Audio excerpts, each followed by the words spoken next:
If you're the same kind of dweeb that I am, then you probably have the words Billboard Hot 100 etched into your brain by now. Despite its reputation in terms of accuracy taking some hits in recent memory, Billboard's year-end Hot 100 still remains the most influential singles chart in the whole of the music industry. And there's no award as prestigious for any musician than the prospect of a year-end #1 single. But one intrinsic issue of having an official ranking is that obviously the artists on top get all the attention. Most retrospective discussions of any given year in music will mainly focus on the massive hit singles that were given that attention for a good reason, since success breeds discourse, which in turn breeds more success. Personally, as someone who likes to refrain from treading on already well-worn territory, I've become increasingly more curious about the bottom of these rankings. The songs that are big enough to be notable in some way, enough to make it onto the list in the first place, but are still dwarfed compared to the best of the best. So to spice up the end of the year music ranking season, I decided to listen to every song ranked on the very bottom of every Billboard year-end chart from the past 2 decades, to see if there's any forgotten hidden gems, and to see if these songs deserve their spot as the lowest among the highest of their time, in terms of success and quality. I will be ranking these from best to worst as we go, but we'll stick to chronological order to make things a bit easier. This is mostly an exercise to find underrated, or at least obscure hit songs, or to laugh at songs that were somehow able to grace the bottom of these lists. But there are actually a few surprising entries in this video, in more ways than one. And so, without further ado, here's my stupid little list of the top 20— goddammit, alright, hey, it's me David from the future here.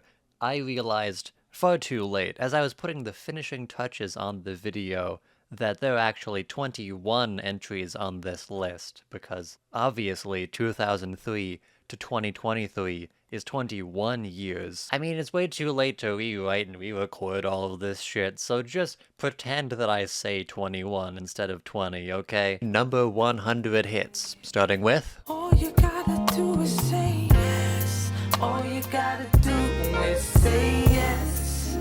Don't deny what you feel, let me undress you, baby. Wow, if I wanted to make this video to find underrated hits, then I did not expect to strike gold straight away. Say Yes is a song by English R&B group Floetry, named such because the members, songwriter Marsha Ambrosius and poet Natalie Stewart, initially bonded over their shared love of writing in the late 90s, and they officially formed when Marsha asked Natalie to write poems as verses to pair with the chorus she was workshopping, from which, when they eventually performed the song, the audience was moved to tears. Eventually in 2002, through making connections after moving to the US, the duo would sign to DreamWorks Records. Yes, that DreamWorks. They had a record label apparently. It probably won't surprise you they went defunct a few years after this, but anyway. Say Yes was the second single off their debut album, Floetic, and I can definitely see why the public latched on to this one. It's a classic, smooth, sultry love jam, and I think the best way to describe it is that it's simple yet effective. You can tell this act had a background in poetry performance, cause it's the kind of song explicitly about being horny that's soulful enough that you can comfortably perform it in the back of a coffee shop. The production is pretty spare, with enough lush and spacious instrumentation there to match the vibe, while leaving plenty of room to make sure the vocals are the focal point. Although, unfortunately, the singing and the lyrics are the things that kinda hamper the song's greatness for me. The vocals on the verses glide all over the place across the backing track, and I feel like a lot of people would say that that adds to the song's smooth feel, but for me it felt kind of meandering in places and almost felt like over-singing. And despite their background in poetry and songwriting, and despite what I said makes the song work earlier, the lyrics are simplistic to a distracting degree, with a dead basic rhyme scheme in the verse and not really any meat or detail overall, which all leads to the song feeling just hollow enough to be kinda forgettable. Although their performances sell the lyrics and the emotion of the song well enough that it isn't that big of a deal, but that's enough for me to not think of this as a forgotten classic, and to see why it didn't hook people enough to stick with them. 2003 was still in the peak of when R&B and more pop-friendly hip-hop was dominating the radio, but surprisingly, Say Yes was a slow burn on the charts. It took 20 weeks for it to peak at number 24 on the Hot 100, although it did peak higher and lasted longer on the R&B charts, so it appealed pretty well to dedicated fans of the genre, enough to earn some amount of acclaim, but either from it being a debut hit from a new group, or generally something being missing from the track, it didn't leap into being fondly remembered by the general public. If it's any consolation for music trivia nerds, the album got nominated for a handful of R&B awards and did end up selling pretty well, and would garner the approval of one late-stage Michael Jackson Jackson, who met Marsha after she wrote one of his last hits before his death. Floetry seemed like the kind of group that didn't care about fame and success and just made things out of passion. Plus, the group has developed some more appreciation from listeners in retrospect, so their singles only charting moderately well wouldn't be the biggest deal for them. And despite my problems with the song, I do think Floetry deserves at least a bit more attention and praise from mainstream listeners. Though after listening, I think the other singles off their first album are better and much more interesting than Say Yes. Unfortunately, after a disappointing second album sales-wise and some messy personal issues, the group would split up in 2006, with a short-lived reunion in 2015. So Floetry ended up becoming somewhat of a flash in the pan, in spite of whatever potential people saw in them. I do think that Say Yes is a pretty solid track, however, and the song did at least receive the prestigious title of being the first song on Bronze Show's Top 20 Number 100 Songs list, which automatically makes it the best one we've seen. For now, at least.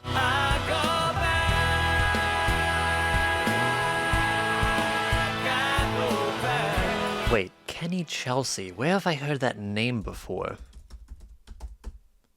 Fuck. Let me be transparent with you all. I mainly grew up in a small, rural Midwestern town, so that meant I was almost constantly inundated with post-war on terror cheesy frat boy country music. Which means that either I generally hold a really strong, negative, knee-jerk reaction to a lot of country from this time, or I've been forced to consume so much of it growing up that I become numb to a lot of these songs. I'm not one of those annoying people that dismiss country entirely. There are plenty of songs and artists that survive that oversaturation for me, and I do like a handful of the newer acts to come out of Nashville, but I think even die-hard fans of the genre can agree that 2004 was about the time when the genre's flanderization and stylistic repetitiveness became really distracting. Even if my issues with the genre really came to a head later in the 2010s, country became such an insular ecosystem in the 2000s that songs like I Go Back were still being played everywhere. So realizing that I'd have to think about Kenny Chelsea, one of the horsemen of the country music apocalypse, seriously as a musician took a lot of willpower. And yeah, I Go Back is one of those songs that my brain threw in the memory hole, so when I listened to it for this video for the first time, I felt whatever the rage-induced version of nostalgia would be. But now that I've woken up from blacking out, I can see the song at least has some things going for it. At least the theme of the track about how certain songs can conjure up good memories isn't as cliche of a country premise, and the production does as much as it can to sell the sprawling feeling of childhood memories flooding back to you. This kind of song is a proven hitmaker if you're able to pull it off, like Bryan Adams' Summer 69 or Ed Sheeran's Castle on the Hill. The one thing that keeps I Go Back from working, however, is that despite that potential, it is still, in fact, a formulaic country song. The verses are too short to convey much, and the chorus is once again completely safe and inside the box, so much so that I'm shocked he resisted the temptation to end it by singing Tonight, and besides one or two personal details, it's just a list of cliche country boy nostalgia bait like playing football and going to church. And this is more of a nitpick, but it also performs the cardinal sin of rhyming Chevy with Levy. I go back to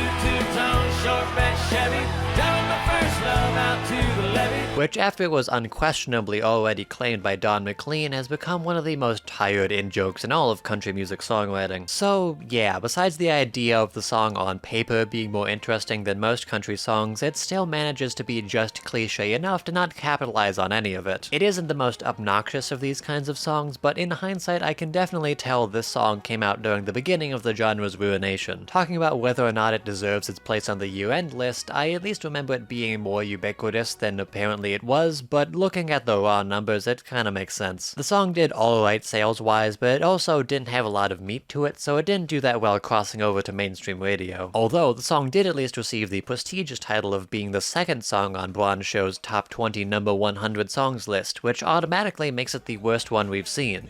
For now, at least. Okay, if you don't know this next one, then there's really nothing I can do to prepare you for it, so... Give me that pussy, girl, give me that. Girl, give me that. Yeah, girl, give me that pussy.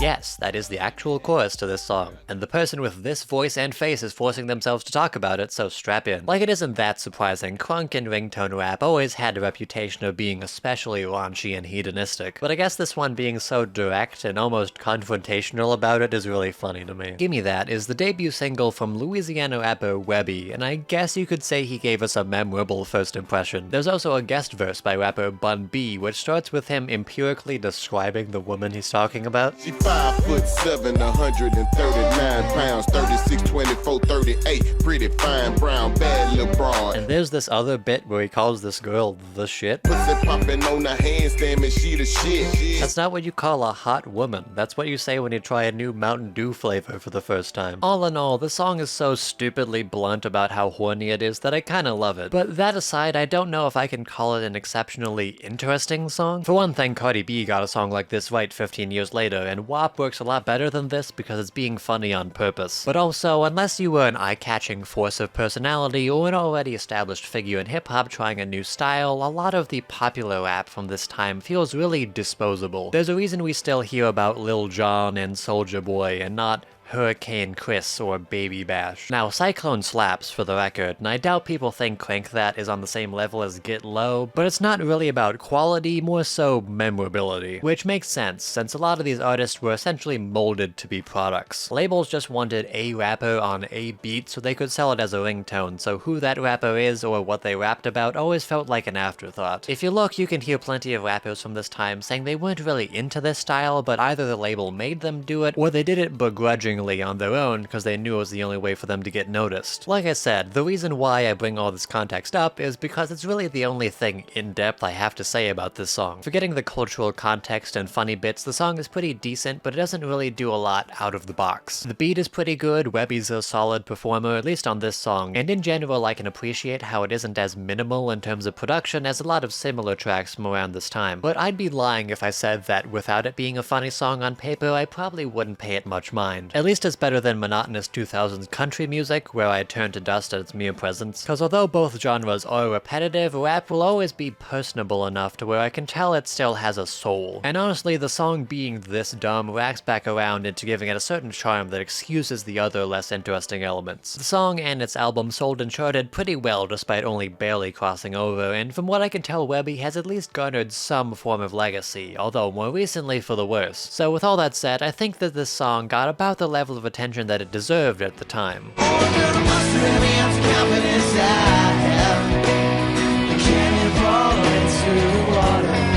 For You I Will is the debut single of 17-year-old pop rock songwriter Teddy Geiger, who's part of the time-honored tradition of teen idol singer-songwriters who had one big hit before fading from the charts and going behind the scenes, as she's mostly known nowadays for passing down the torch by writing songs for artists like Shawn Mendes and One Direction, either in whole or in part. And if you want proof of just how teeny bopper coded she was, then here's her performing on a reality competition show made to fill the cast of a revival of 70s bubblegum music-based sitcom The Partridge Family. Keith wants to be like really rockin'. He loves music. That is, in fact, a real show that happened, and apparently Emma Stone made her debut on there too, interestingly enough, but anyways. Producer Billy Mann saw her on the show, which eventually led to a record deal, and from that, the public was given its first impression of Teddy Geiger through this song. The thing that I'm learning from the earlier entries in this list is how many movements in the 2000s were too manufactured to have staying power, and Teddy Geiger is a perfect example of that. At least with similar acts like Evan and Jaron or Daniel Powder, their one hit was such an earworm that you understood why it took off in the way it did, but for this song, it's too messy for any of its hooks to really stick the landing. The production on the song is all over the place and kind of flat despite jumping abruptly in tone and intensity, and the chorus is too wordy and jittery to really be memorable for me. This is yet another song that I can fully understand why it wasn't that high on the year-end list, with how comparatively unremarkable it is. But on that note, another thing that I learned through making this video is just how much the year-end list rankings start to break down towards the bottom. This will become more of a problem as we get into the 2010s, but I'm surprised at the kind of songs around the one we're talking about on the list. Either from it being understandably on the bottom, but next to bigger songs that are somehow also that low, or from it being surprisingly low despite how big and popular the song actually was. For You I Will did decently well on the Hot 100, staying on there for 20 weeks and peaking at number 29, and it's surrounded by some songs of a similar size and lack of priority on the list, but I do not believe for a second that this song was only a few steps away from being as big as Feel Good Goddamn Inc., which was on more charts, peaked at number 14 on the Hot 100, and stayed there for over twice as long. This isn't exactly a revolutionary thing to point out, but it's nice to get a reminder that Billboard's ways have sort of always made no sense, but hey, what are you gonna do? I'm not the one who makes the list, I'm just the one who judges them heavily. And completely unrelated to these shenanigans, Teddy Geiger was absolutely a number 100 ranked kind of artist. We messing with the same girl.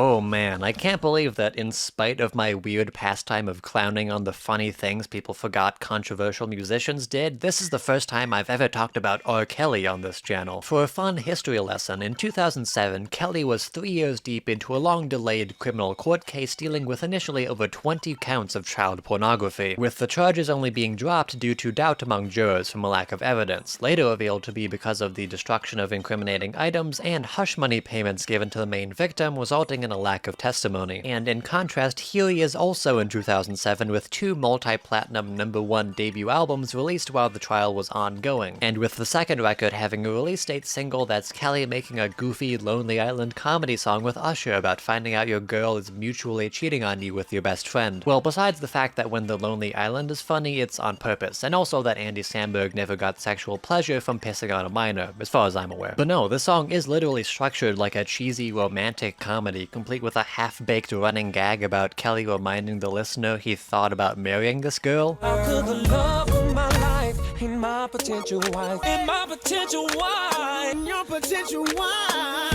And Kelly and Usher sing-talk through the verses like it's meant to be a comedy song. But the biggest problem with this song for me is that, besides whatever I can say morally about R. Kelly still being successful in 2007, the song just feels confused on whether or not it's trying to be funny, or at least intentionally so. I mean, I get that impression because it has the cadence of something that should be funny, but besides the slow reveal in the first verse that Kelly's being cheated on, there isn't exactly a clear punchline. But it'd be weird if it wasn't meant to be funny, because otherwise I don't know why they would write and perform the song in this way. It's written like these lines are meant to be shocking revelations, or in the very least a captivating conversation about hot gossip, but all that happens in the quote-unquote story is that they find out the girl is a cheater, they talk about how they met her, and then they make a plan to confront her. It's something less fitting for an R&B jam and more for a short-lived romantic dramedy series. But besides those issues, just empirically as a song, it isn't that bad. Their performances on the verses can be a little stilted, but they flow well enough to where it isn't unbearable, and the song does have a pretty good hook. Though on the other hand, I feel like the song doesn't really build enough to earn them belting the chorus towards the end, and in general the song seems overly theatrical for a premise that's frankly kind of mundane. But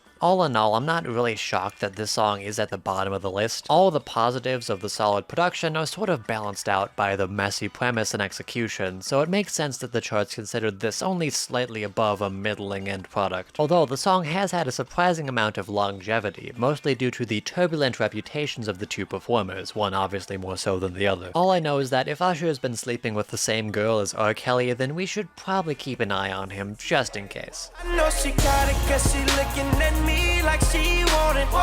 She dropping low, maybe wanna throw some D's on it. Aw man, you better strap in for this, because this entry is actually pretty interesting. Not the song itself, mind you, it's a painfully generic stripper anthem, and none of the performers do anything particularly impressive on it, including T-Pain, honestly, which is weird, because he's normally the saving grace in a lot of songs he's involved with in this time. But no, the chorus is surprisingly weak from him here, which makes sense considering it wasn't originally his. She Got It was originally released by rapper Chot in collaboration with Joe Boy and Leonard, all real rap names by the way, on one of his mixtapes. She got it and she know that she's a pro.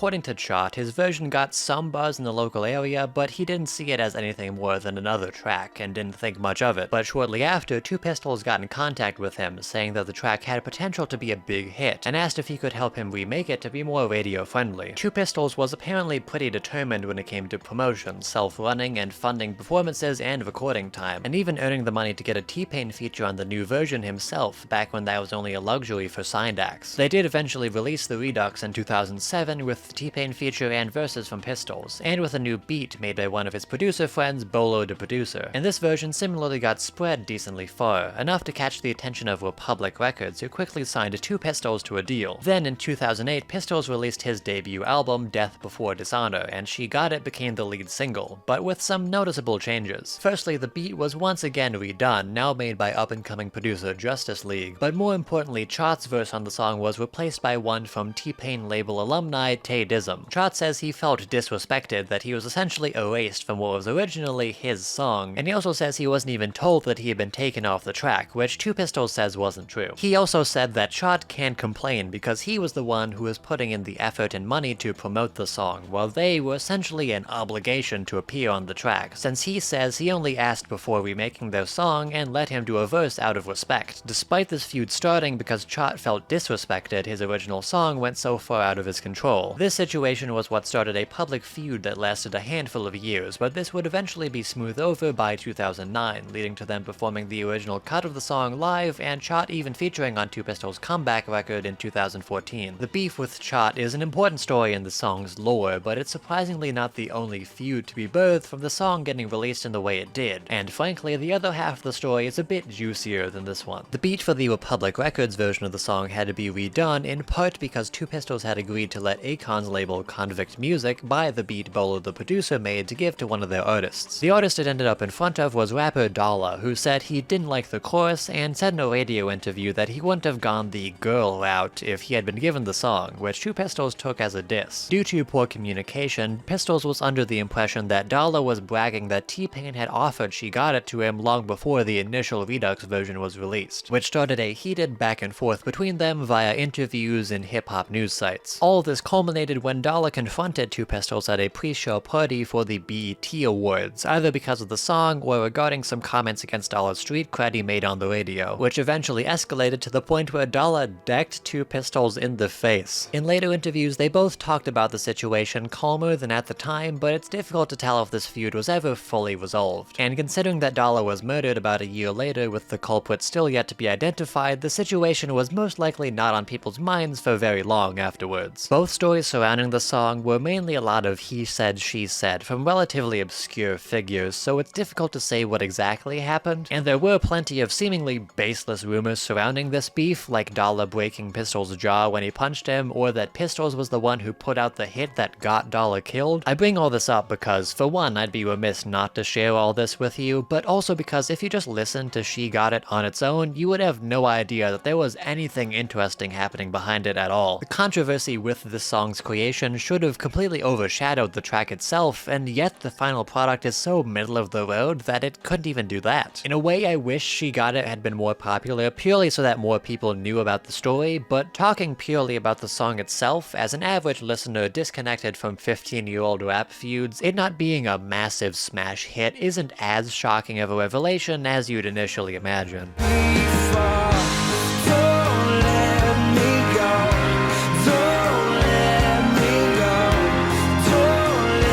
If the theme of the 2000s half of this list is trends and artists too dull to be remembered, then it's no surprise to me that we'd be talking about The Fray eventually. One of science's greatest questions, far beyond learning the forces behind the creation of our universe, is the answer to what the guy from The Fray's name is. It's Isaac Slade, by the way. I'll proudly be the only person burdened with this forbidden knowledge. I talked about this briefly in my video about The Last Goodnight, but bands like The Fray or The Script and similar adult contemporary soft rock bands massively popular in the late 2000s often didn't have enough separating themselves from each other to turn that success into becoming celebrities. Like, sure, you know How to Save a Life or Hall of Fame, maybe even Hanging by a Moment, but those are songs that are well written enough or have a catchy enough chorus in a vacuum, but don't have enough personality to hook people into turning these groups into legends of modern rock, despite how unavoidable they were. The Fray at least has the distinction that the singer's voice is weird, which if you've heard any Matchbox 20 song, you know is a surprisingly important distinguishing factor in this genre. It doesn't help that these bands were usually adjacent to Christian rock, a subgenre almost entirely dominated by its infamous cliche and monotony, and you can guess which side of the line The Fray fall onto. I found God. You can break out of this trap if you're someone like Coldplay or Matchbox 20 even, if you're constantly putting out hits and learn to evolve your style with the times. But The Fray seemingly never went far beyond their starting point, so it's not really surprising they didn't stick around for very long. Anyways, while I was rambling about all that, I completely forgot that there was a song I was supposed to review, and after listening to it, I can see why. I will say that, perhaps due to me not hearing this song as often as You Found Me or How to Save a Life, Never Say Never's Emptiness is much more noticeable and got on my nerves a lot quicker than anything else they released. It sounds like it was copied straight out of the textbook they hand you in your first day of Soft Rock Ballad 101 class, and unlike their other singles, it doesn't have any energy, so it just lumbers along at half speed, drowning in its own sappiness and never really taking you anywhere. But also unlike their other songs, and this is probably the track's biggest sin, the chorus is just worse. Like How to Save a Life is just as irritatingly over-sentimental, but it built its energy up towards its emotional peak naturally, and it and the rest of their big hits actually had hooks that weren't just repeating the same cliche, unmemorable line over and over again. Another thing from my last Goodnight video and several other places is the phenomenon of songs being harmless to an annoying degree, where the lack of anything immediately terrible fails to make up for the equal lack of anything ambitious or interesting to begin with. This feeling is the death sentence of any rock band who thinks of their music as more impactful and moving than it really is. That they feel they don't need to do anything fresh or groundbreaking because they think their writing speaks for itself, when in reality it only speaks to itself and no one else. Never Say Never peaked at number 32 on the Hot 100 and was the last thing you could reasonably call a hit from this band. It still did decently well in sales, and it didn't disappear completely. I still hear it referenced on occasion, so it does make sense to me that the most middling of send-offs to the most middling of bands from the most middling of genres ended up being just interesting enough to edge out of its middling contemporaries to peak at the very bottom of the year-end list. I mean, it's not that big of a loss. The script took their place immediately afterwards, so fortunately for us, the eternal cycle of soft rock mediocrity lives on. Oh, lover, lover, lover, you don't treat me no good no more.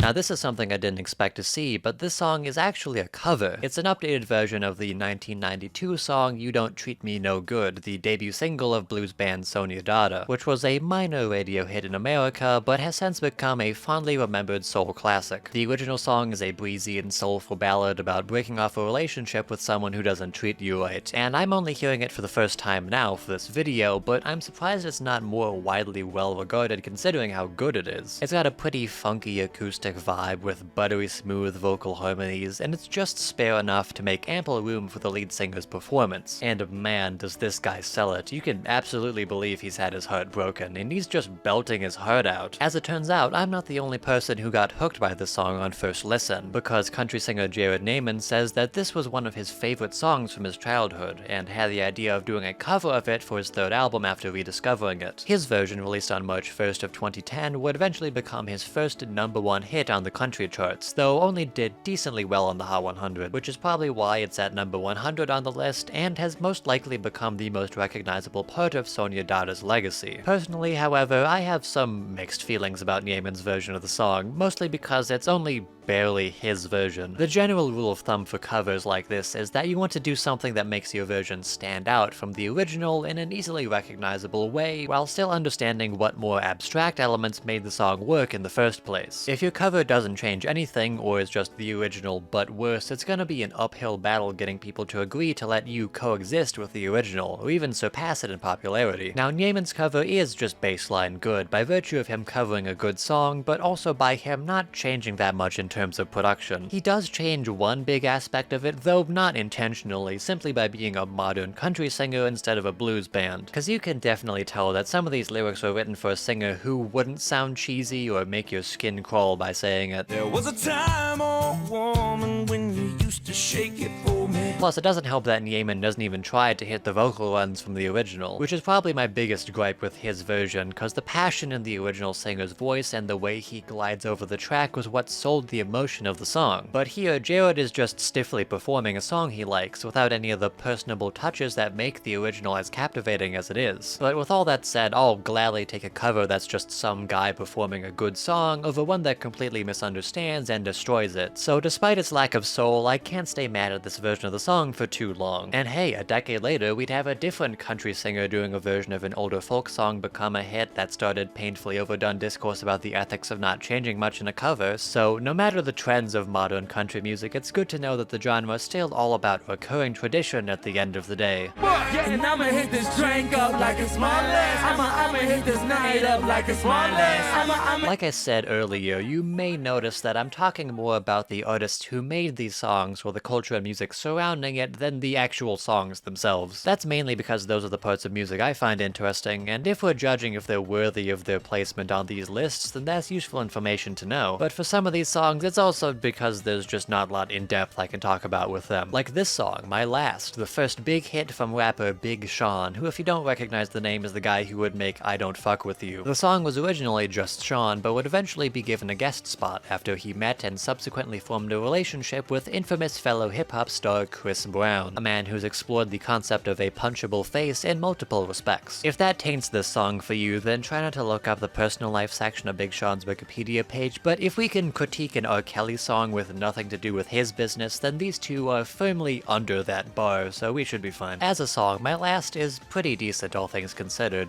It was especially good when Drake did it 2 years earlier. I say you the fucking best, you the fucking best, you the fucking best, you the fucking best, you the best I ever had. And that's not even the only song or artist I could compare this to, cause this is a pretty standard party all-night girl you so sexy club jam from the time. Its forgettability didn't stop it from growing, however, as it did go platinum and hit #1 on the rap charts. And Chris Brown probably has most of the credit for the song getting as popular as it did. Brown was a white-hot star at the time, since he had just released the massive hit Look At Me Now as the lead single to his then upcoming album Fame, which introduced the public to his new snarky bad boy persona that he undertook around this time for no reason in particular. This would have been the perfect time to cash in on a connection like that if there were any, but unfortunately I think Chris Brown's talent, for lack of a better term, got wasted on this song. The problem with Big Sean is that he's the kind of artist you've absolutely heard a few songs with him on, but his name isn't the one that you latch onto. He had a song with Nicki Minaj that I hear good things about, but where Nicki's verse is the only thing I hear people bring up. He went uncredited for his part on Problem with Ariana Grande, and even if he was credited, he would have been outshined by Ariana and 2014 Iggy Azalea. He was on a Justin Bieber song during his bland pseudo-EDM phase, and Sean was somehow more forgettable there than that era of Bieber's anti-force of personality. From what I've seen, Big Sean has enough personality to be likable and make it as big as he had, but most of the time he doesn't provide anything especially noteworthy besides a funny line occasionally. As a song on its own, My Last is probably a bad first impression for Big Sean as an artist, since it's so boring and obviously coasting off the charisma of other people. But it's a perfect first impression for the artist that Big Sean would end up becoming in the public eye, someone you don't hear anything terrible about musically, which makes sense considering you don't hear much about them in general. We're building it up to bring it back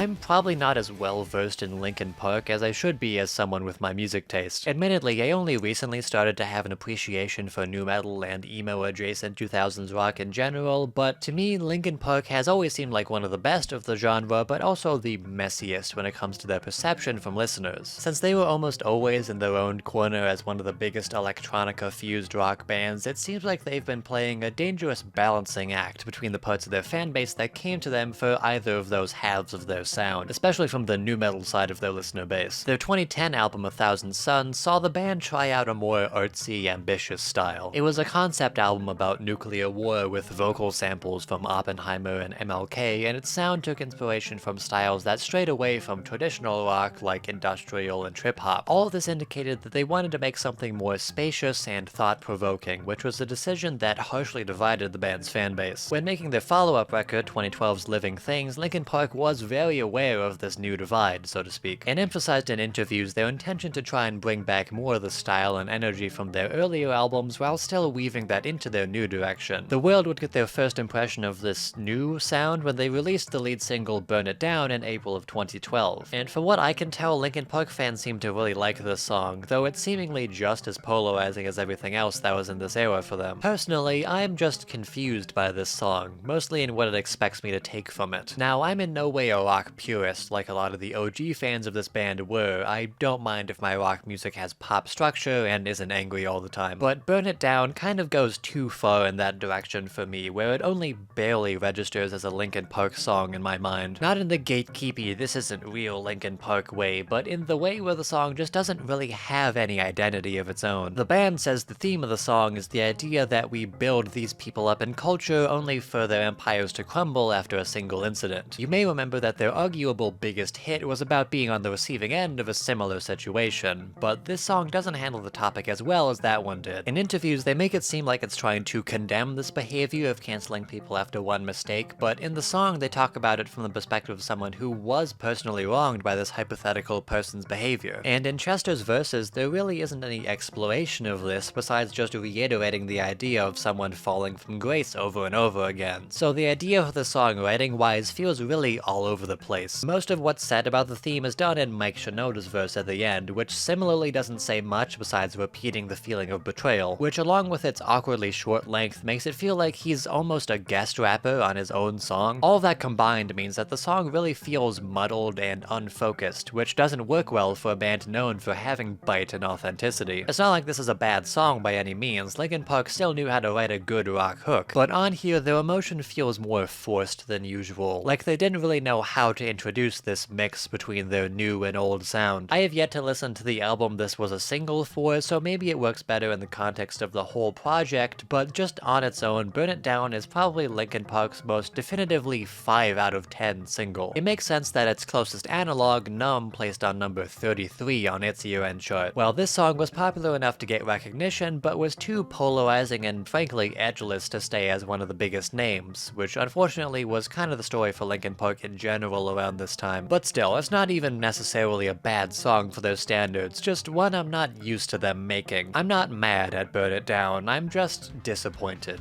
Should be over all the butterflies that I'm into, and baby, even on our worst nights. Spoiler warning, but this is the #1 song. As soon as you put a Paramore single in front of me, you should know it immediately dwarfs any of its competition. The production is both confident and forceful, while still being playful and bubblegum, like the musical equivalent of staring longingly into your partner's eyes. And as always, Hayley Williams singing just absolutely sells the emotion of still being as in love with someone as you were in the beginning of a long-term relationship. Which makes more sense when you learn that the song was written about Hayley's actual boyfriend and later husband at the time, Chad Gilbert from the band Newfound Glory. The fact that a year after their marriage they divorced due to Chad being unfaithful should be ignored for the time being, though if true we should be glad Hayley wrote the song about long-lasting love and not him. But yeah, I can gush about this band all day, but the thing I want to explore here is how much of a lucky break Still Into You and the album as a whole being as successful as it became was. It's not entirely luck, Paramore was an established name with good fortune, and again, the song still slapped, but the band was still taking a risk by banking on a brand new sound like this. Anyone outside of pop-punk culture diehards knew Paramore as the bratty riot girl emo band who made a catty song about getting back at your boyfriend's ex, and maybe a soundtrack single from one of the Twilight movies. Going from that to cutesy power pop like Still Into You or the gospel-inspired Ain't It Fun would be an absolutely terrible gamble in any other time before this. Though fortunately for them, the 2 years before their release saw a massive explosion of indie music filling the charts, mostly consisting of rock subgenres almost antithetical to the dance pop people were used to. One song from which was battling for the top spot in 2012 with a smash hit whose main instrument was a xylophone. That's not to say without that indie wave Paramore's self-titled album would have flopped immediately, but the groundwork was absolutely set for mainstream listeners to not be thrown off guard by the new Paramore. If a lesser-known band made Still Into You, they'd be the 2013's Walk the Moon or Neon Trees, and if Paramore didn't reinvent themselves and just made Misery Business 2, they would have just been a cult classic band from a bygone era of rock. But the Paramore story has almost always been about turning personal struggles and band dysfunction into new directions for their music. And I think there's no beat to that story more ironically illustrative than writing your first sugary pop love song almost immediately before your divorce. Still Into You is another great entry into Paramore's catalog, and honestly, I don't think I can be wholly unbiased when thinking about if it's worthy of the #100 spot, since I just naturally assume Paramore deserves more than they're getting, even from one of their biggest hits. Plus, it takes some weight off me for ranking these songs, since I knew what would be my #1 the moment I saw Still Into You on the list. Say you love me, know how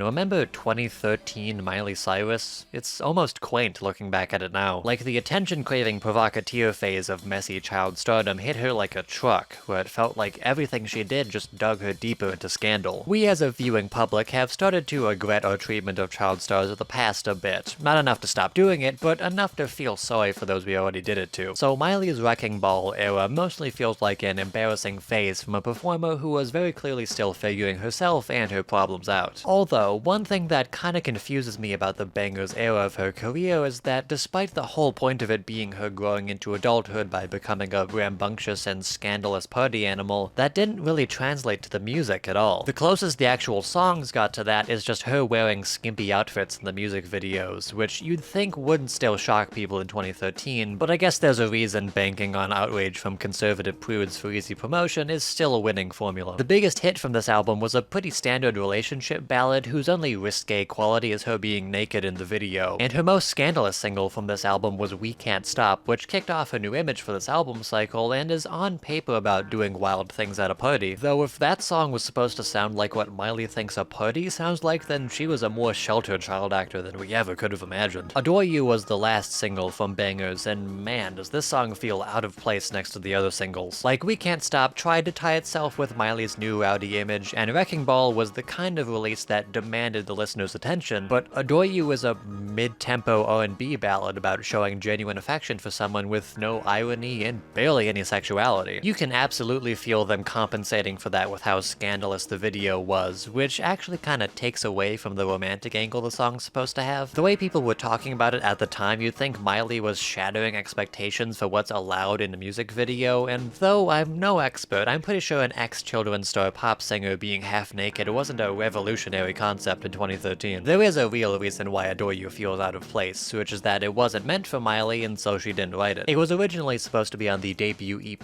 of songwriter Stacey Barth, but Miley liked the song so much she begged to have it on her album, which I guess explains why it's here, but not why it's a single. Though to be fair, Adore You is probably the single I like from Bangers the most, but not by much. It's a bit too slow and drawn out for me, and the way she sings the name of the song in the chorus feels like an anti-hook.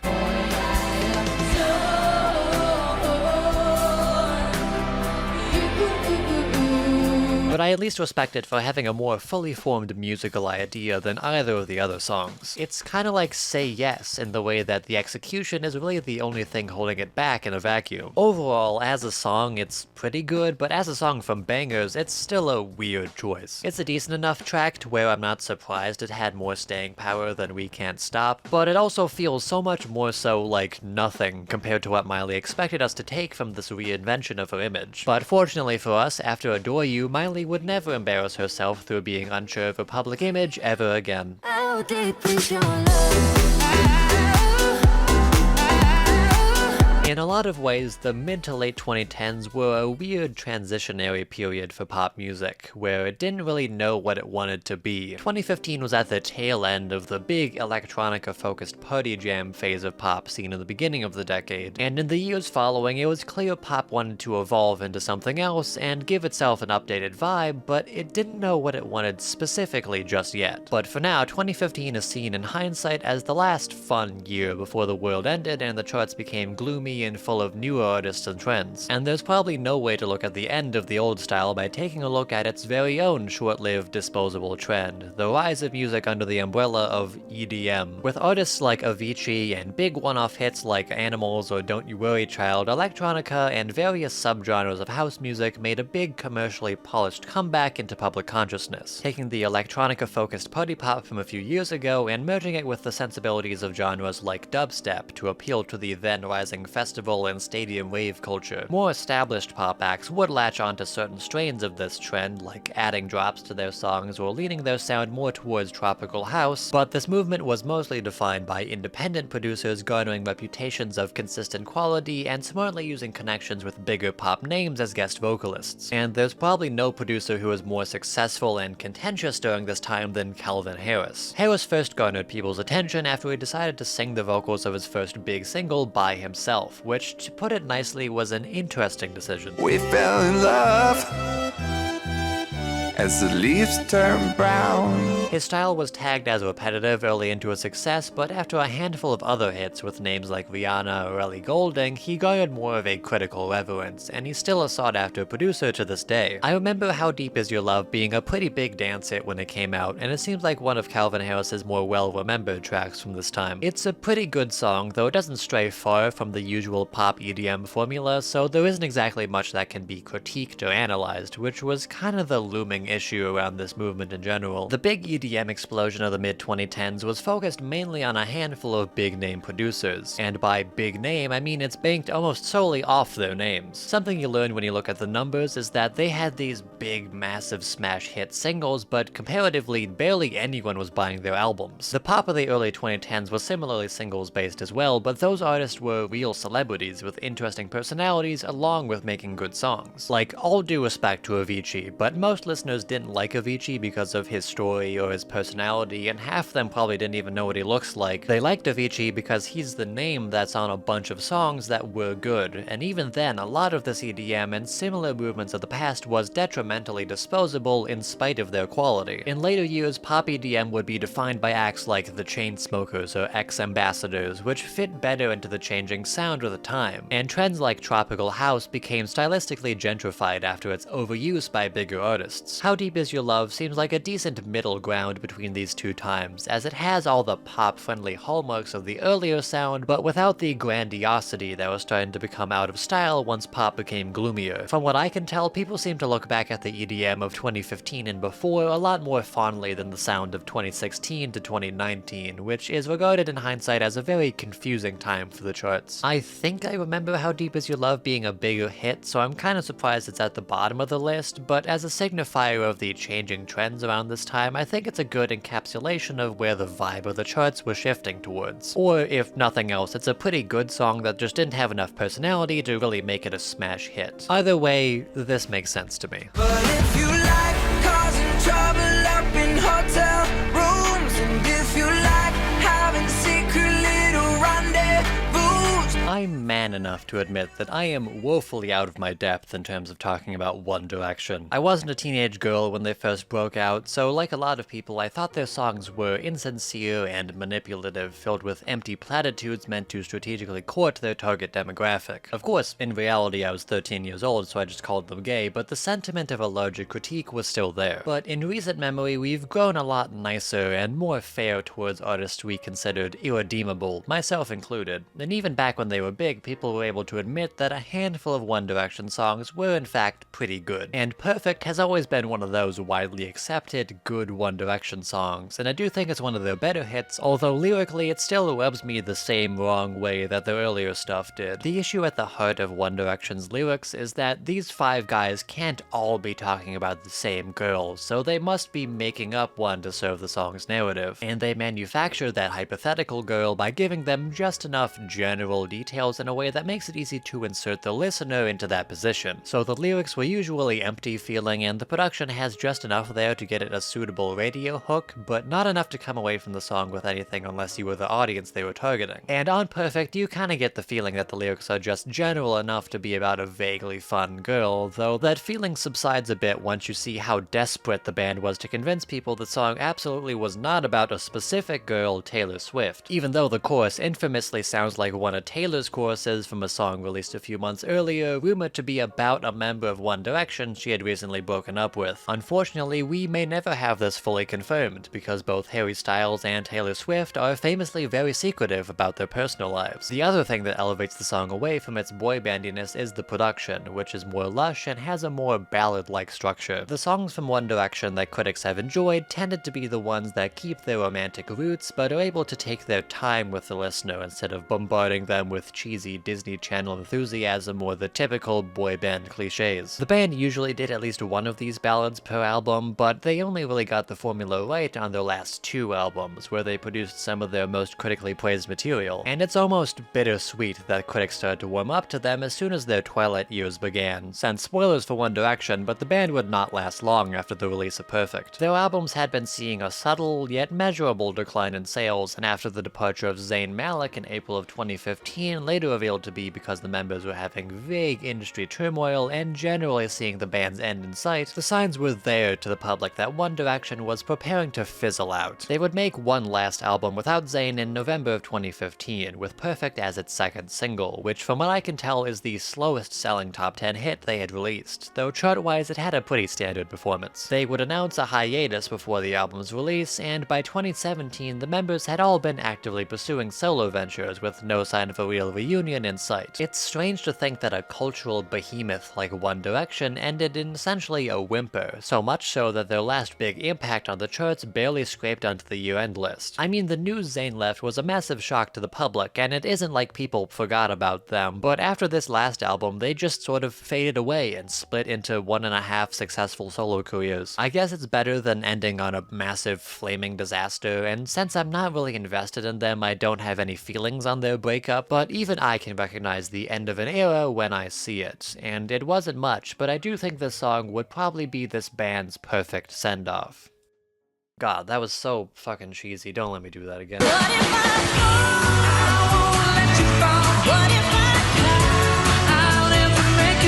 Am I the only one who keeps forgetting this song existed? Like I said, I grew up in a place that played country music 24/7, so I had heard the song a lot growing up, but it was one of those songs that never really left an impression on me, not even irritation at its overplay. For the longest time, I didn't even register this as a country hit, since this was released right in the middle of the big bro country explosion, where Nashville was relentlessly pandering to the rest of mainstream music by essentially just copying their sound but singing with a drawl about tractors and blue jeans. This song was originally just an album track, but would be released as a single as it started somehow climbing the charts, and it's been graciously given to us by country music superstar Keith Urban, an artist I was too young during his peak to care about, so I only know from jokes at his expense and nowhere else. It's also a duet with Carrie Underwood, which, like most people turned off by 2010's country music, I have nothing bad to say about. Although on here, she's barely a presence, really. The song is a duet with Carrie Underwood, the same way that Moves Like Jagger is a duet with Christina Aguilera. In fact, I'm shockingly not far off, as Keith Urban told Billboard that he was first inspired to perform a country duet after hearing,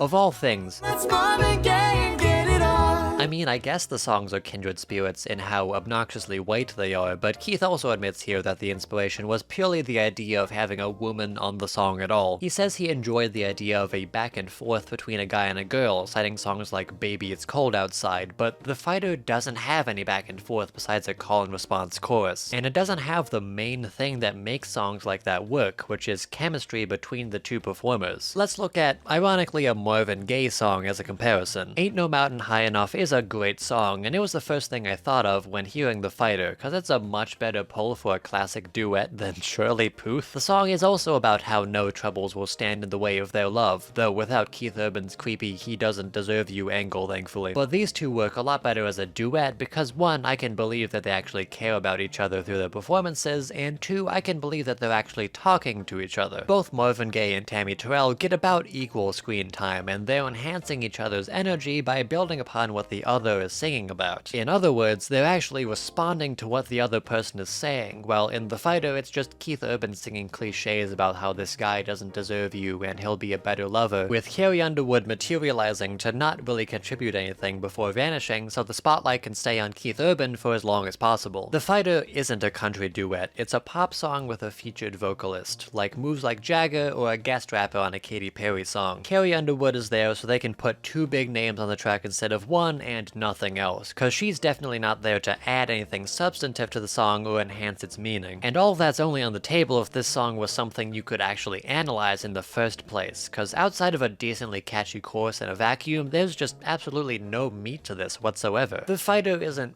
awful per se, but it's definitely the textbook definition of a song that's just likable enough to get to the bottom of the year-end list, but no further. I'll gladly let this song sink back into the pit of darkness in my memory immediately after finishing this sentence and ending this segment.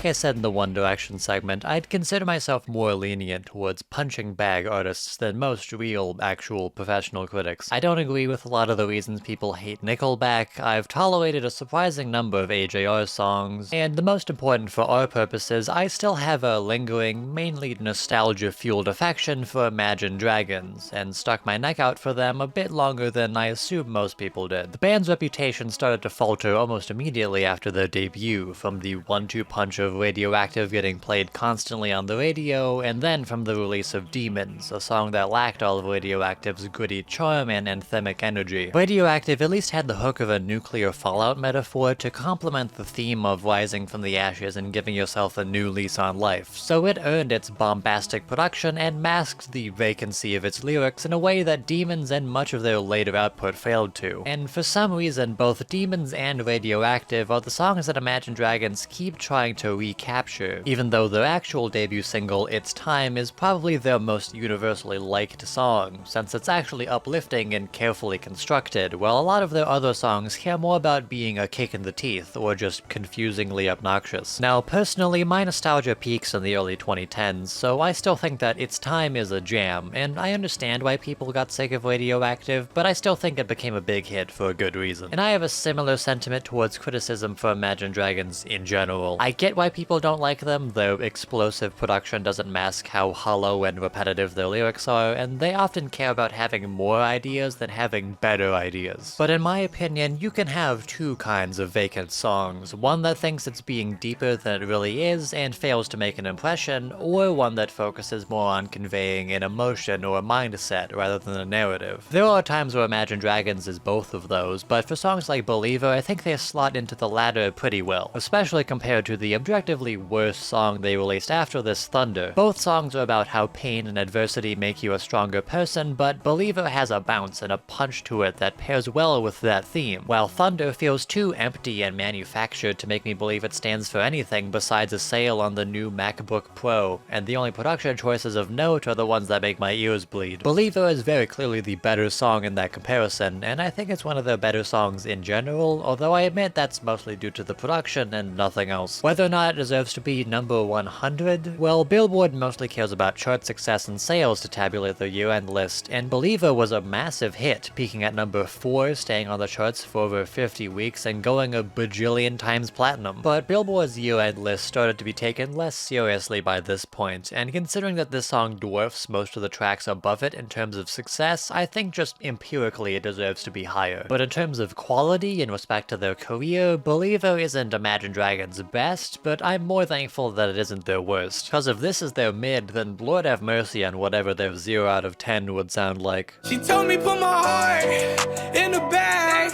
and nobody gets hurt. Now I'm running from your love. It's weird that there's been a disproportionate amount of R&B and hip-hop on this list, right? Like, at least its competition for number of placements, country music has a well-known reputation for being overwhelmingly mid. You'd think for one of the biggest genres ever they would avoid the bottom of popularity lists like the plague, but then again, the biggest also means you're massively oversaturated, so some stragglers are bound to slip through the cracks. Anyways, if there's anyone who can in no way be labeled a straggler, it's Juice WRLD, an artist I frankly never really understood. He was one of the big progenitors of mainstream hip-hop's emo SoundCloud rap phase in the late 2010s, and this genre was never really for me, but from what I can tell, the thing that makes that kind of music work for people is also the thing that really drove me away from taking it seriously, which is its obnoxious authenticity. Authenticity on its own isn't bad, obviously, but the way you present those emotions can play a big role in how much I enjoy the music. When you listen to a Juice WRLD song, you can tell he genuinely feels all of what he's talking about with his whole heart, but it always felt like the stage immediately after a tragedy, where you're too overwhelmed with emotion to assess the situation and properly grapple with its ramifications. And even then, the songs are still smothered by the cliches of SoundCloud rap culture that the genuine emotion often gets distracted from for me. Even if pointing out the kayfabe of hip-hop culture is part of their thesis, if you don't reconcile that you're still trying to both be genuine and play up your character at the same time, the song is gonna fall flat in both regards. Robbery definitely suffers from that issue for me, especially considering that unlike Lucid Dreams, it isn't as structured, and the vibe it's going for isn't as cohesively executed. The song emulates the feeling of your friend getting wasted and venting to you about how he got his heart broken, which is something that I don't want to intentionally subject myself to. It isn't an emotional wail of anguish in a compelling way, it just feels messy and unfocused, with no effort taken to tone that back, cause people think that's how you add to the authenticity. And also, unlike Lucid Dreams, it feels more meandering because it doesn't really have that great of a hook. The songs I liked from the SoundCloud rap era were the ones that were tightly produced, with a beat that enhanced the atmosphere the artist was aiming for. Robbery just has a basic hi-hat focused trap beat, and while the unprocessed vocals aid in the authenticity of the emotions, they don't help in making the song a banger or an earworm, which were the kinds of songs I preferred from this subgenre. And that's what I should emphasize here, that this is all just preference. Don't take what I said here as me saying that it's an objectively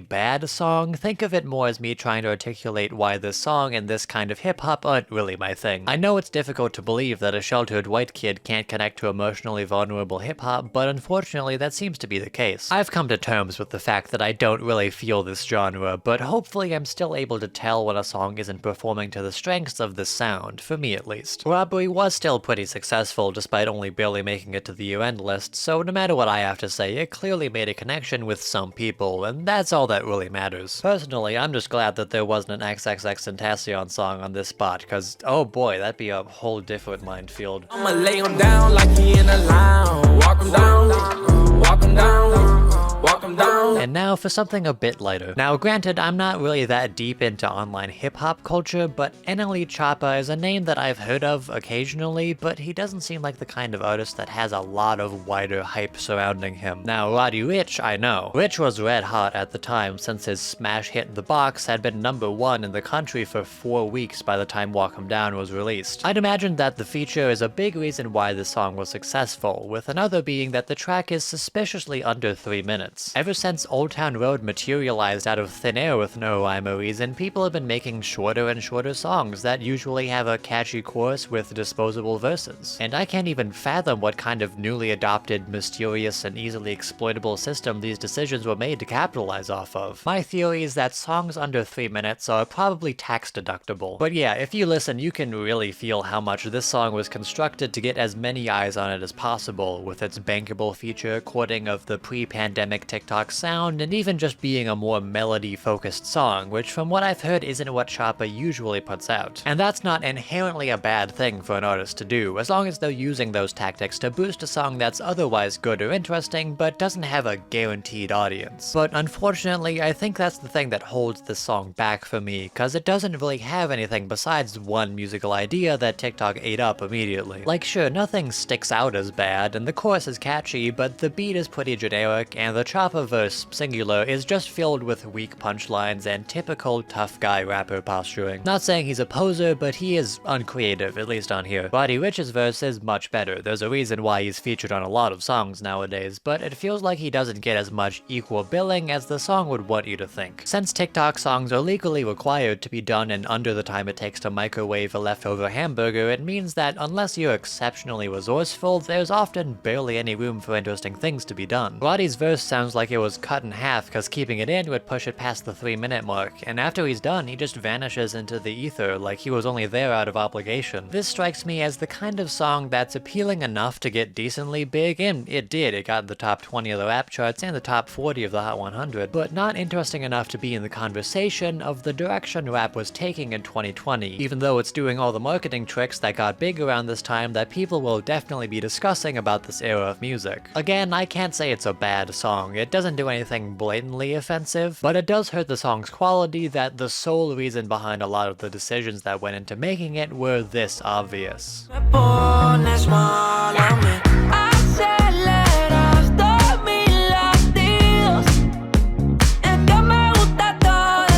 Ever since Despacito, and arguably I Like It by Cardi B, the charts have started to get friendlier towards foreign language hits, especially from Latin America. I'm honestly surprised that there weren't more foreign songs on this list, since earlier into the rise of the trend, there were plenty of sleeper hits, considering we still had the language barrier. Where Alejandro was a decently recurring figure on the Latin charts, but it wasn't until Toto de T that he had his big crossover moment, and even then it only peaked in the 30s on the Hot 100. That being said, whenever I heard people talk about this song, I've heard nothing but good things, and I can absolutely see why after giving it a listen. The big, noticeably novel thing about the song is that instead of having the regular bounce of a typical reggaeton song, its sound is taking cues more from the 80s inspired dance pop you'd also find on the charts around that time. And as a Ride or Die Dua Lipa stan, that's pretty much all I need to like a song. A pattern I'm sure you've noticed in entries for this list is that, musically speaking, there's usually not much to analyze, and this song is no exception, but here I almost see that as a positive. Despite having a new take on its genre, it didn't really need to reinvent the wheel. It's just stuffed with hook after hook, and all of it blends seamlessly into one another like any good pop song should. And I know it's kinda skeevy to say that a foreign song is good solely because it reminds you of other good music you're used to hearing, cause it's not hard to enjoy a song from another culture that hasn't been sufficiently Americanized like this one. One of my favorite songs from 2023 was an all-Spanish, very regional Shakira hit with no crossover appeal besides simply being a banger that transcended language. But here, I feel like the comparisons are worthy, and not just to the 80s revival in general. This song just exudes this effortless cool of self-assuredly gliding across a track that reminds me of artists like Neo or early Timberlake or some of the less douchebaggy Chris Brown singles. And when you add that energy to all the best aspects of modern 80s inspired production, you get a song that's almost completely flawless compositionally, if a tad bit hollow, since as a dumb American, most of my enjoyment boils down to liking the melody and the chords and stuff. I understand why it wasn't bigger with the general public, but goddamn, if there's any song I can call underrated in this video, Toto de T would be it. And just think, all it needed was a half-assed Justin Bieber verse, and it could have been so much more. I drove circles around this town, trying to ride circles around this town,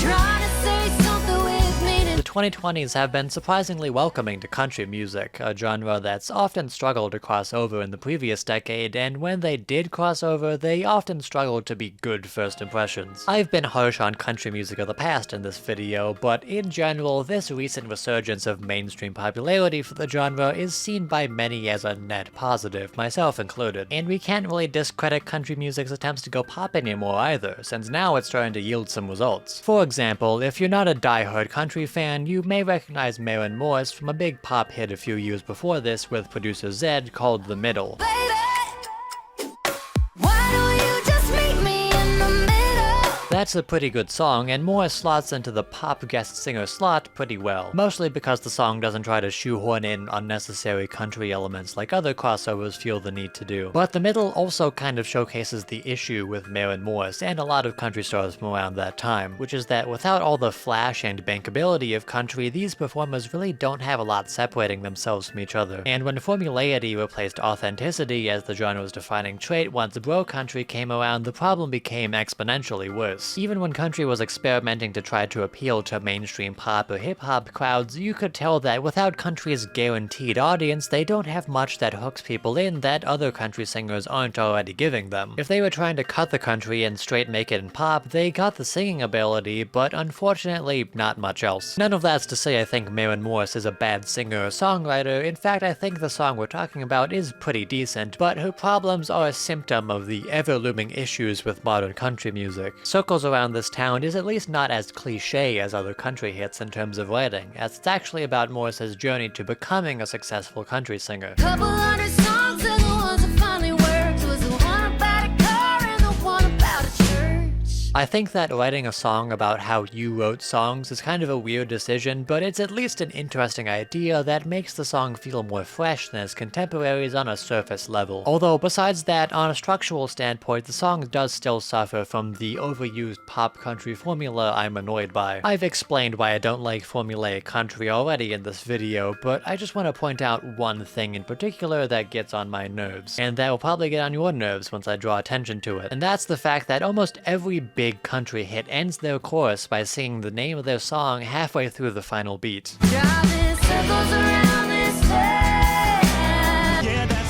kind of night. I'll go back. Girl, let's keep burning it down.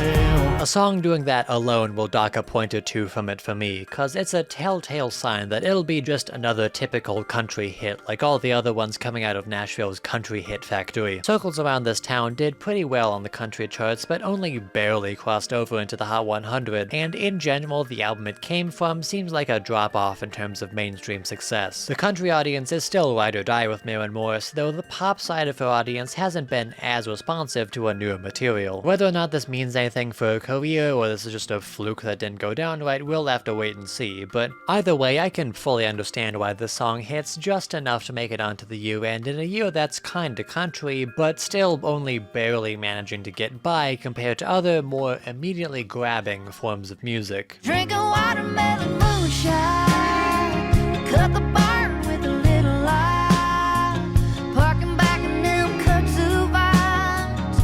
I was his and every bit of that boy was mine. And we round off this list with back-to-back female country stars, which surprisingly wasn't that common up until the genre's wave of popularity this decade. When people were calling last decade's sound bro country, they weren't kidding. For almost the entirety of the latter half of the 2010s, there was constant discourse about how there were barely any country hits by women on the charts. You'd occasionally have songs by mainstays like Miranda Lambert, but in general, due to many outdated mindsets within the higher-ups of country radio, the genre as a whole was undeniably a sausage fest for many years. However, around the time Maren Morris first hit it big, there would be a slow rise of newer female country singers, and the charts being uncharacteristically favorable to country crossovers in the 2020s meant that this trend grew exponentially. But one side effect of women getting more exposure in country music is that they began to more noticeably suffer from the same issues all the male-centric country songs did. The reason why artists like Miranda Lambert and Carrie Underwood stood out so much within the sea of vapid bro country is that they were able to successfully translate the genre's hallmarks of storytelling and projected authenticity into a more modern sound. They made songs with enough appeal to cross over into general audiences while not going into one of the two extremes of either sanding away any country identity or becoming a cartoonish stereotype of a meathead frat boy hillbilly. But in this modern wave of country, the crossovers from female artists are trying to fall into the same trap of monotony as the rest of their peers more so than before, which takes us to Lainey Wilson and Watermelon Moonshine. The big trend in country right now is to lean into romance and sentimentality, which is markedly better than 24/7 beer and tractors, but it also comes at the cost of a lot of these songs being mid-tempo, cheesy, edgeless ballads that all kind of sound the same, and this song is no exception. Watermelon Moonshine sounds like every other female-led country ballad from the last 5 years, with no real original ideas production-wise. But that shouldn't hamper things too much, since country music, when it's good, is a more songwriting-focused genre than anything. This song's lyrics tell the story of young love, with a girl romanticizing the memory of her first relationship through the taste of the fruit-based alcohol on her boyfriend's lips as they made out. Admittedly, it's a pretty good narrative hook for a song like this, which a lot of people realized because there in fact was a song like this 30 years ago called Strawberry Wine by Deanna Carter. Strawberry wine, 17. Carter is aware of the comparisons for the record, and neither her nor Lainey Wilson seem to be too bothered by it. But a lot of listeners were quick to label Watermelon Moonshine as either a modern reimagining or a lazy ripoff. Personally, I think the similarities are too plentiful and the original too beloved to not be an intentional homage to Carter's song, and the fact that she's fine with them being so similar means I probably don't have much room to judge myself. In fact, I kinda like Watermelon Moonshine a bit more than Strawberry Wine just because the latter is a bit too slow for my tastes, and Lainey Wilson fleshes out her narrative a bit more in her version. That's not to say I think it's great, it's still painfully middle of the road without the controversy, but that scandal is sort of a funny low-stakes example of just how repetitive country music is becoming if we're having to rewrite 3-decade-old classics like this. Lainey Wilson is still an up-and-coming country star at this moment, and Watermelon Moonshine is currently her biggest solo hit, so reaching the UN charts in any regard should be seen as an accomplishment more than anything. I'm not really upset a ripoff got popular enough to make it onto the list. I'm more disappointed that I had to end this ranking on such a nothing song. Although again, exploring why songs barely escaped forgettable mediocrity is basically the thesis for this entire video, so I'm not too upset.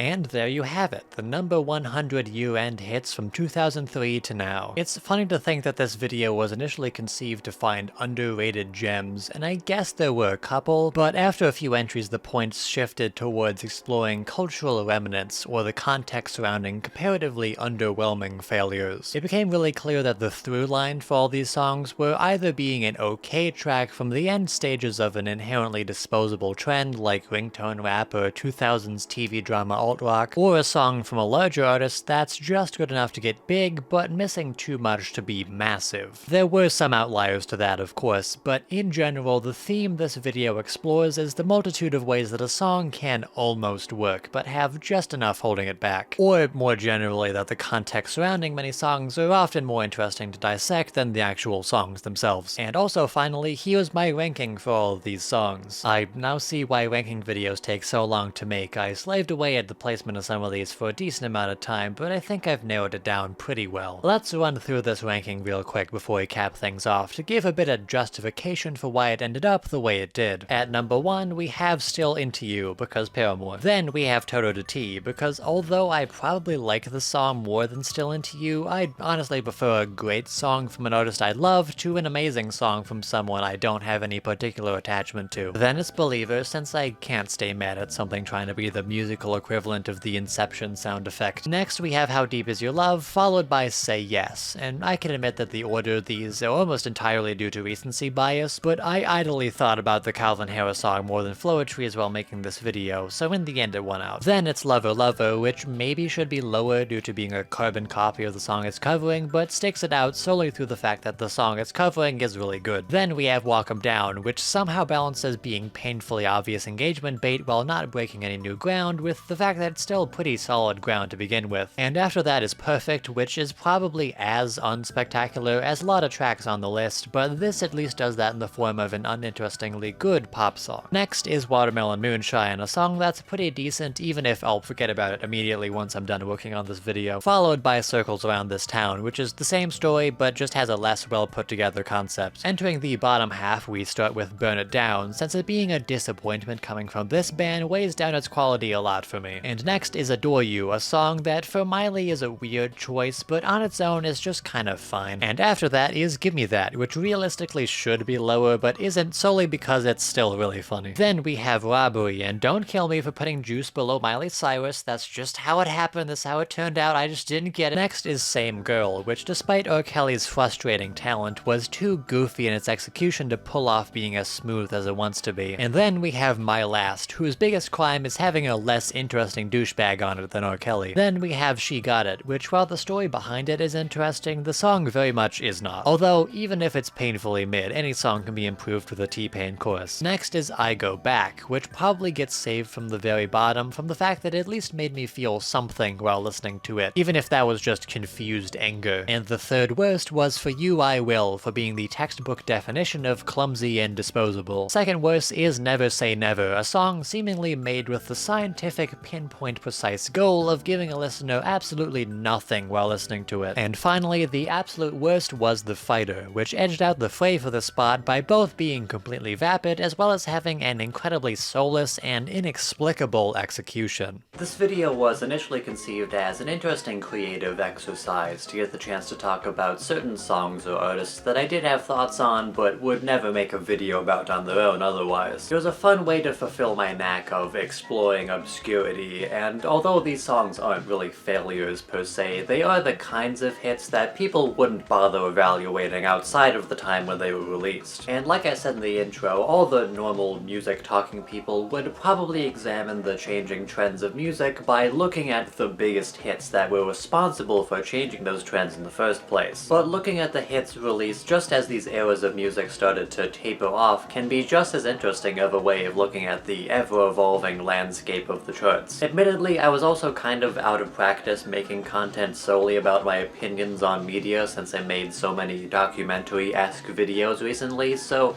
this was able to scratch that itch as well. And plus, it was just fun to make a ranking video to participate in this tradition of music content creation in my own dumb, gimmicky way. I will never make fun of another creator for not releasing their year-end list on time ever again after the pain I've endured. But with all that being said, that was my ranking of the top 20 number 100 hits. And fun fact about the creation of this video, while I was doing the voiceover, I mispronounced the name of one of these artists, but instead of just re-recording it, I gaslit you into thinking that was their actual name. I'll let you figure out which one that was, but in the meantime, you can like this video if you liked the video, and be sure to subscribe if you've subscribed to the video, and I'll see you all in the next video.